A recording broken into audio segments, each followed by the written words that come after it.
오늘 장의 중심이 될 이슈앤 전략으로 정리해보겠습니다. 오늘 세 분과 함께 할게요.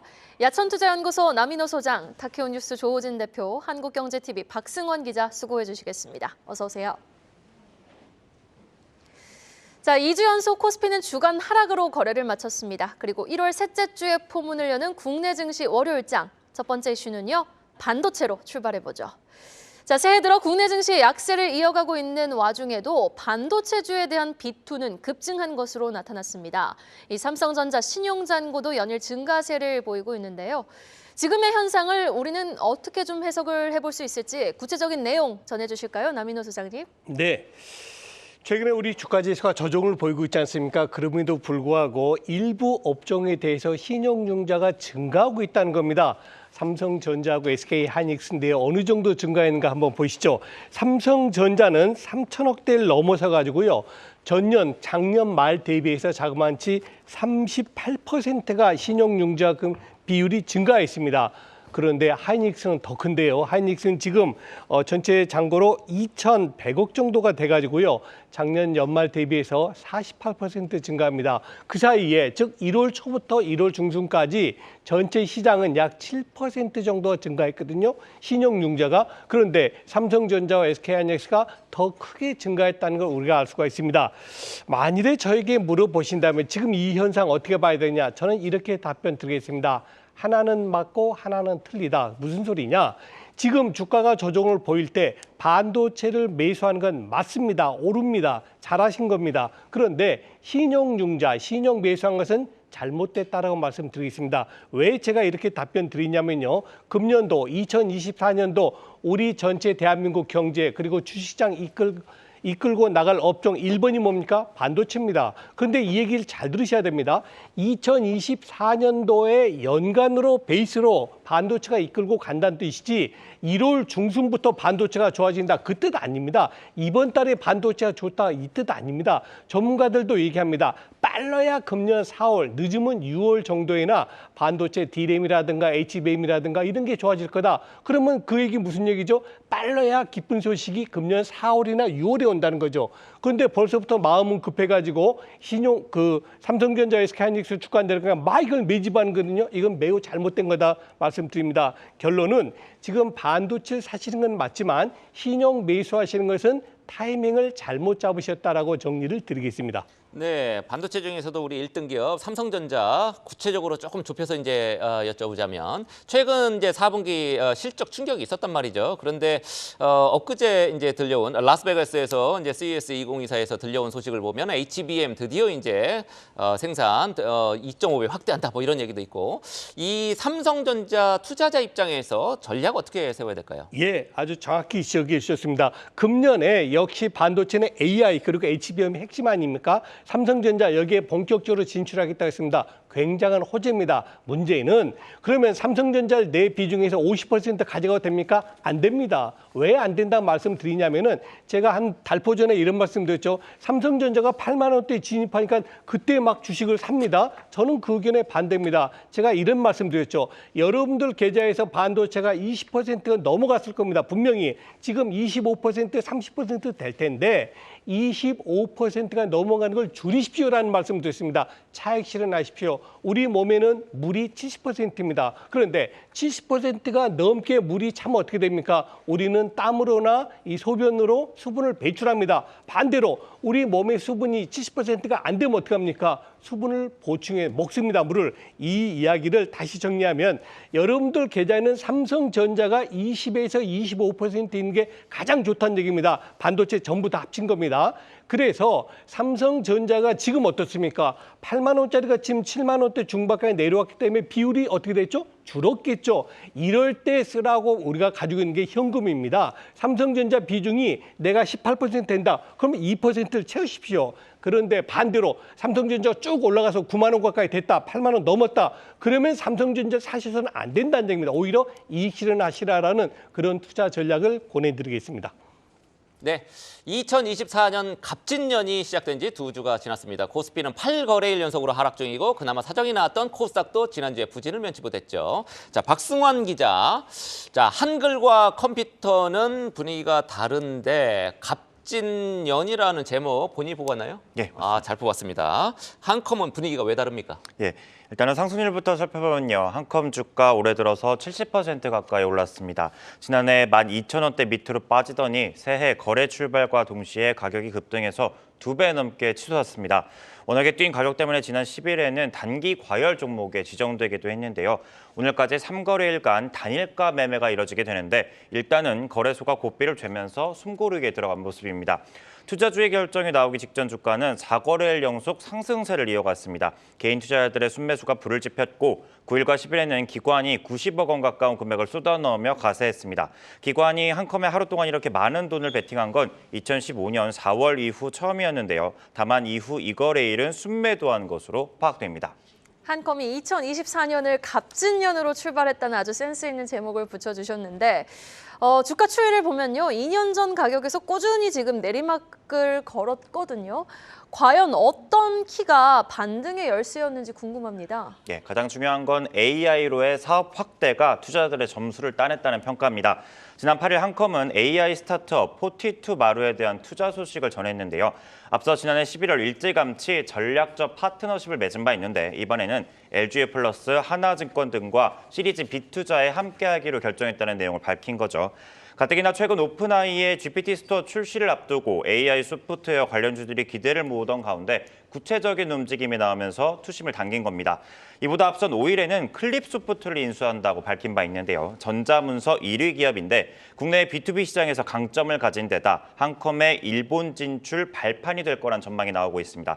이번 투자를 통해서 190억 원으로 지분 67%를 가져온 것으로 파악되는데요. 클립소프트는 2022년 기준 영업이익률만 22%인 알짜 회사로 평가되는데 당장 올해 1분기 실적부터 한컴에 반영될 전망입니다. 네, 역시 그 배경에 AI 인공지능 이슈가 있었네요. M&A, 클립소프트 M&A 이것도 이제 뒷배경이 됐던 것 같고요. 한컴은 2020년에 역대 최고 실적을 기록한 뒤에 계속 주춤한 모습을 보여왔었죠. 기존 주주들이나 투자자들로서는 이런 M&A 결정이 쉽지 않았을 것 같은데, 요게 이제 실적 성장으로 이어져야 이제 본격적인 주가 반등이 될 것 같습니다. 전망은 어떻습니까? 예. 증권가의 지난 4분기 한컴 영업이익 예상치는 이전의 같은 기간보다 5배 가까이 불어날 것으로 보고 있습니다. 올해 연간으로 넓혀봐도 수익성이 개선될 것이라는 예상은 나오고 있는데요. 당장 한컴 오피스 2024가 출시되면서 B2G나 B2B 이익이 늘어날 거란 점, 앞서 살펴본 클립소프트 매출이 포함되기 시작하는 점도 기대 요인입니다. 목표 주가 최고치는 유진이 지난 9일 내놓은 29,000원이지만 최근 3개월 평균 보폭가는 22,000원대로 금요일 종가보다 낮다는 점 주의하셔야겠습니다. 한컴 위에 코스닥 150 종목 수익률을 살펴보면요. 셀트리온 제약과 지난 금요일 다뤘던 NHNKCP가 뒤를 이었습니다. 코스피 200 가운데에서는 에코프로 머티리얼즈가 1위를 달리고 있고요. 카카오페이와 하나에어로스페이스가 뒤를 이었습니다. 1월 절반이 지나면서 드러나는 업종과 종목별 주도주를 투자 결정에 활용해야 한다는 조언이 나오고 있습니다. 네, 이렇게 시장 하락과 상관없이 제 갈 길을 아주 열심히 잘 가고 있는 한글과 컴퓨터, 시장의 향후 전망까지 살펴봤습니다. 다음 소식입니다. 주말 사이 가장 뜨거운 감자로 부상한 그룹 합병 소식 짚어볼 텐데요. 이례적인 그룹 합병 소식이라고 표현을 할 수 있을까요? 한미약품과 에너지 전문 OCI그룹이 통합을 발표했습니다. 양사가 각 분야에서 글로벌 경쟁력을 강화하겠다는 목표를 내놓은 가운데 일각에서는 지금 경영권 분쟁이 일어날 수 있다라는 관측도 나오고 있는 상황인데요. 구체적인 내용, 조호진 대표님이 좀 설명해 주실까요?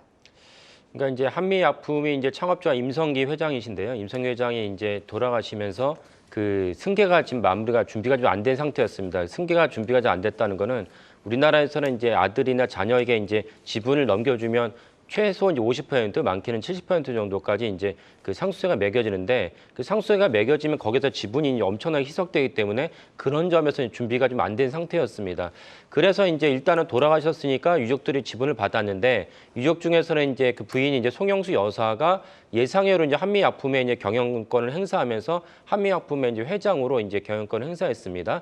근데 이제 아까 말씀드린 상속세 부담 여전하기 때문에 송영수 회장 입장에서 상속세를 이제 처리하기 위해서 OCI 그룹에다가 이제 그 우리 회사를 인수하고 지분을 넘기는 것에 대해서 논의를 하고 있다가 OCI 이제 홀딩스 입장에서 이우현 회장 입장에서는 OCI 홀딩스는 많은 분들이 아시지만 이제 태양광 그 사업을 하고 있는데 태양광 사업에 신소재를 하고 있는데 여기다가 이제 그 바이오와 제약을 넣으면 좋겠다라고 생각을 하고 있었습니다. 이번이 처음이 아니고 2년 전에 부강약품에도 지분을 투자한 적이 있었거든요. 근데 부강약품 지분을 투자하면서 쭉 보니까 그 파이프라인을 좋은 기업을 갖고 있는 게 좋겠다라는 생각이 들었고 한미약품이 상대적으로 이제 다른 기업에 파이프라인이 좋기 때문에 그 소영수 회장의 이제 제안을 받아들여서 지분을 인수하기로 했습니다. 그래서 결론만 말씀드리면 최대주가 한미사이언스가 이제 한미약품의 그룹의 지주회사인데 한미사이언스의 최대주였던 소영수 회장 등이 이제 OCI 홀딩스에 넘기고 OCI 홀딩스에 27% 갖게 됩니다. 그래서 이제 그 OCI 홀딩스가 이제 새로 그러니까 한쪽에는 제약 바이오, 한미약품 그룹의 제약 바이오가 있고 한쪽에는 기존에 있던 태양광과 소재 그룹이 두 개가 있는데 OCI 홀딩스도 이제 그 사명을 바꾼다고 합니다. 오늘 이제 이우현 회장의 전화 인터뷰를 한 한국경제신문에 이제 기사를 보면은 새로 이제 사명을 바꾸면서 두 개의 중간 지주회사를 갖겠다라고 말씀을 했습니다. 그래서 이제 최종적 모토는 한국의 바이엘이 되겠다. 바이엘은 이제 그 화학 기업에서는 우리나라 이제 다 인식으로 이제 바이오 제약하지 않습니까? 그래서 이런 제약과 화요를 다 아우르는 한국의 바이오이 되겠다 이렇게 얘기를 했습니다. 그래서 이제 문제는 무엇이냐면은 여전히 중간 지주회사의 이제 그 한미사이언스는 이제 임주현 딸 임성규 회장의 딸인데 임주현 사장이 이제 맡게 될 것이고, 근데 이제 장남과 차남이 이제 한미약품의 경영진으로 있습니다. 그 사장으로 있는데 그 문제는 이제 장남이 이제 임종윤 사장이 나는 전혀 통보받은 적이 없다. 너랑 논의한 적도 없다. 이러니까 이제 당연히 여기에 대해서 반발할 수밖에 없는 것이죠. 이런 것이 어떻게 흘러갈 것이냐가 이제 주가의 또 향배를 결정하게 되는데 이거는 사실 어쨌건 미리 의논을 했어야 되는데 의논하지 않은 부분은 이제 마찰이 계속 불거질 것 같습니다. 그래서 전체 주주 구성으로 보면은 OCI 홀딩스가 이제 27% 갖는 거는 문제가 되지 않을 것 같고 그 임종윤 사장이 한미사이언스 지분 10% 갖고 있고 그다음에 차남의 임종훈 사장도 역시 지분을 한 6%, 7% 갖고 있습니다. 그러면 단순 계산을 봐도 이제 지분이 꽤 올라가죠. 여기에 이제 가장 키를 역할할 것으로 보는 신동국 이제 한양정밀 회장이 계신데 한양정밀 신동국 회장은 임성기 창업주 회장의 김천에 있어 자라면서 이제 고등학교 선후배 사이입니다. 그래서 오랫동안 이제 교분을 하면서 신 회장한테 나 이 회사 좋은 것 같은데 당시 투자하면 어때? 그래서 투자도 해서 그 신동구 회장이 꽤 짭짤하게 이제 그 주가 수익을 올리신 분입니다. 그래서 최종적으로 한미사이언스 지분 12% 갖고 있기 때문에 만약에 송영수 회장이 신동국 회장에게 장남과 차남이 하듯이 의사소통하지 않은 상태에서 일방적으로 만약에 이번에 경영권을 넘겼다 그러면 신동국 회장 입장에서는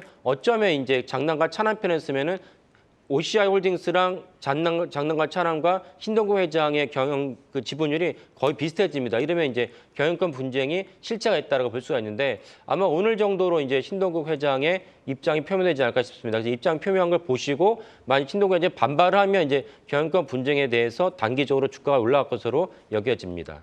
요거 분쟁을 보니까 최근에 그 한국타이어 있잖아요. 한국엔컴퍼니 그렇죠. 경영권 분쟁과 예. 비슷한 것 같아요. 거기도 예. 이제 경영권을 차남이 갖고 있다가 결과적으로는 반영을 이제 그 갖고 갔습니다만 경영권을 차남이 요것도 이제 둘째가 경영권을 사실상 갖고 있다가 요거를 이제 OCI하고 이제 그 지분 맞교환을 하게 되는 거고 거기에 장남이 이제 반기를 드는 모양새란 말이죠. 근데 지금 우리 조 대표 말씀으로는 경영권 분쟁 가능성이 있지만 요거는 오늘 그 신동국 회장의 입장 표명을 봐야 그게 경영권 분쟁 실체화가 될 건지를 알 수 있다. 이런 말씀이시죠. 그렇죠. 그러니까 사실은 이제 장남이 한미사이언스가 지주회사인데 장남이 작년 지주회사 대표를 하고 있다가 물러났습니다. 그리고 자기는 이제 한미약품 경영에 전념을 했는데 그 사이에 사실은 어머니와 딸이 이제 이런 식으로 행한 것을 몰랐던 것을 반발할 수밖에 없는데 그래서 신동국 회장이 아까 임성기 회장 그 창업주랑 긴밀한 관계가 있기 때문에 임성기 회장이랑 관계 그다음에 본인에게 어떤 식으로 의사소통을 했는지에 따라서 신동국 회장이 캐스팅 보트를 주었다면 캐스팅 보트를 갖다가 장남과 차남 편에 섰다. 그러면 이제 뭐 사태가 상당히 심각해질 거라고 여겨집니다. 네, 알겠습니다. 오늘 또 한국경제신문 일면에는 이우현 OCI 홀딩스 회장의 단독 인터뷰가 보도됐다는 점 참고해 보시면서 오늘 OCI와 한미약품 개장 후 주가 향방 함께 지켜보셔야겠습니다. 자, 이번엔 시선을 수급으로 우리 돌려볼까요? 8거래일 연속 8자를 외치는 기관이 그럼에도 불구하고 꾸준히 담고 있는 종목은 또 의미가 있어 보이죠. 자, 기관 1월 한 달 동안은 아직 이제 한 달이 되진 않았지만 1월 들어서 어떤 종목을 좀 매수를 했습니까? 네, 기관 투자가들이 어떤 종목을 사느냐, 어떤 종목을 파느냐를 아시는 데 있어 가장 중요한 변수가 있습니다. 바로 기관 투자가들의 매매 패턴인데요. 기관 투자가는 크게 두 가지로 분류됩니다. 패시브 펀드가 있고 액티브 펀드가 있습니다.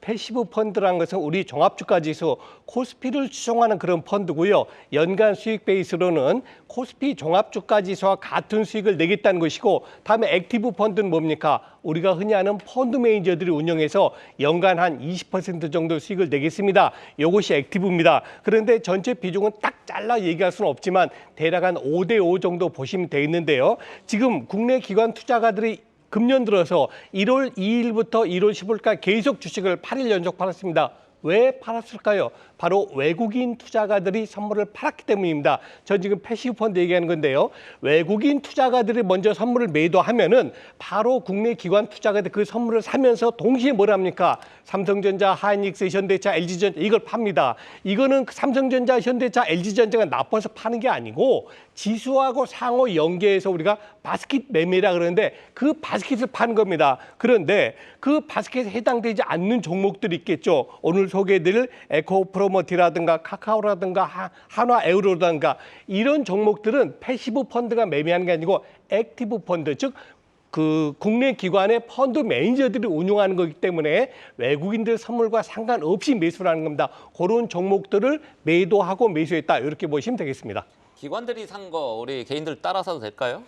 이제 그게 이제 핵심인데요. 그래서 제가 방금 전에 왜 길게 설명드렸냐면 우리 시청자 여러분, 머니플러스 시청자 여러분들이 좀 더 좋은 수익을 내시기 위해서는 오늘 그리고 최근에 외국인들이 선물을 파는가 사는가 요걸 먼저 보셔야 됩니다.